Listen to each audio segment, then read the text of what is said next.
নিজের হাতের জিনিস তৈরি করার আনন্দই আলাদা। তার মধ্যে যদি হয় মিষ্টি, এত সুন্দর হয় তাহলে তার কথাই নেই।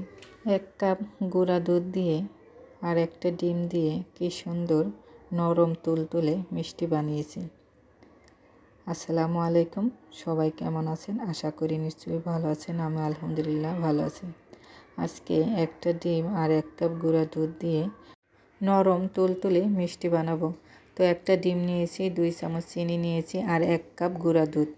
তো গুঁড়া দুধ একসাথে দেব না, বারে বারে গুঁড়া দুধ দিয়ে মিশিয়ে নেব।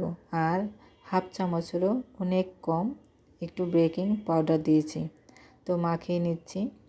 একটা ডিম নিয়েছি, 1 কাপ গুঁড়া দুধই আমি দিচ্ছি একটু একটু করে, তা না হলে বেশি যদি শক্ত হয়ে যায়। ডিম তো একটা। তো তারপরে দেখলাম না 1 কাপ গুঁড়া দুধই লাগলো। তো আমার মিষ্টির ডোটা হয়ে গেছে। আর এইদিকে আমি শিরা দিচ্ছি।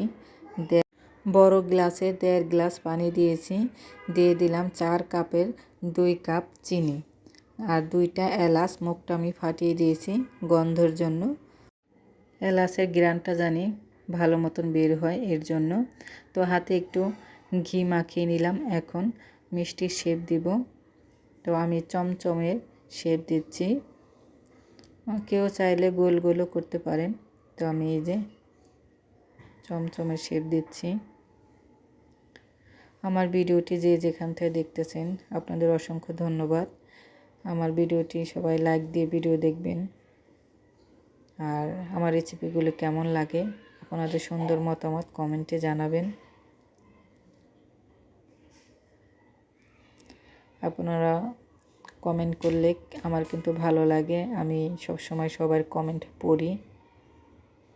আমার কিন্তু সব মিষ্টি বানানো হয়ে গেছে। এখন আমি তেলে ভাজবো। তো কড়াই চুলায় দিয়ে তেল ঢেলে দিয়েছি। তেলটা আমি কিন্তু বেশি গরম করিনি, অল্প গরম করে মিষ্টিগুলো দিয়ে দিয়েছি এক এক করে। আর মিষ্টি দেওয়ার সাথে সাথে দেখেন কি সুন্দর ফুলে গেছে, দেখে মনটাই ভরে গেছে।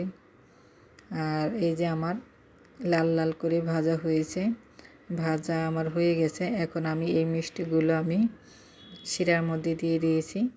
এই যে শিরার মধ্যে দিয়ে আমি কিন্তু বেশিক্ষণ ফোটাবো না।